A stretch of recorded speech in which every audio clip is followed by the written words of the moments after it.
لە دوای هەوڵی کودەتاکەی تورکیا و پاش ئەوەی دۆخەکە بەرەو ئاسایی بوونەوە چووە، سەردانی بەرپرسانی ئەمریکا بۆ ئەو وڵاتە دەست پێکاتەوە.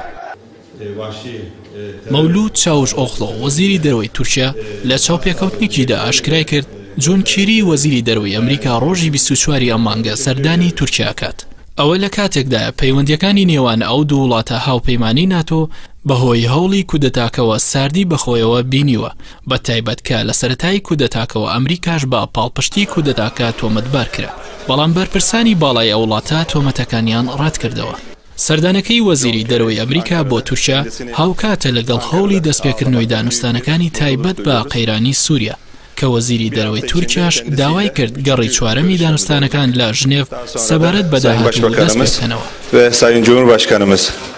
لەلایەکی دیکەشەوە ڕاستکردنەوەی فەتحوڵڵا گولەنی سەرۆشی بزوتنەوەی خزمەت لەلایەن ئەمریکاوە کە تورکیا بە تۆمەتباری سەرەکی هەوڵی کودەتاکە یەزانێت کێشەی لە نێوان ئەو دوو هاوپەیمانەدا دروست کردووە. لەو چوارچێوەیەشدا تورکیا هەزاران بەڵگەنامەی سەبارەت بە فەتحوڵڵا گولەن و بزوتنەوەکەی ئاراستەی ئەمریکا کردووە و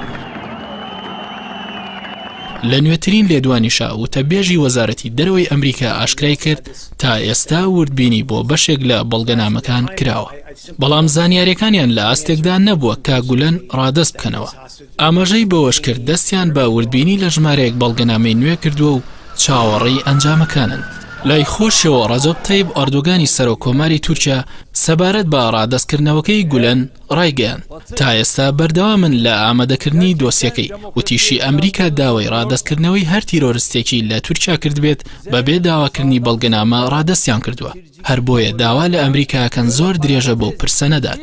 لەسەر ئاستی ناوخۆیش داد و گەشەپێدان بەردەوامە لە ڕێشەکێشکردنی ئەندامانی بزوتنەوەی خزمەتی فەتحوڵڵا گولەن و لەو چوارچێوەشدا ئەو حیزبە بڕیاری پاکتاوکردنی لایەنگرانی گولەنی لە ڕیزەکانی دەرکرد. لای خۆیەوە حیاتی یازیچی ئۆغڵۆ یاریدەدەری سەرۆکی ئاک پارتی لە بڕیارێکیدا کە بۆ ڕێخستنەکانی پارتەکەی ناردووە داوای کردووە ئەو کەسانی پەیوەندیان بە بزوتنەوەکەی خزمەتەوە هەیە لە ڕیزەکانیاندا دوور بخرێنەوە. هەر لەناو حیزبی داد و گەشەپێدانی حکومڕانی تورکیا ڕەخنەی تون لە هاکان فیدان ڕاوێژکاری دەستگای هەواڵگیری تورکیا گیراوە. پەرلەمانتارێکی ئەو حیزبە ڕایگەیاندووە تا ئەو کاتی ئەندامە باڵاکانی نزیک لە بزوتنەوەکەی گولەن دەرنەکرێن لە کارلادانی ئەندامانی خوارەوە کاریگەریشی ئەو تۆی نابێت.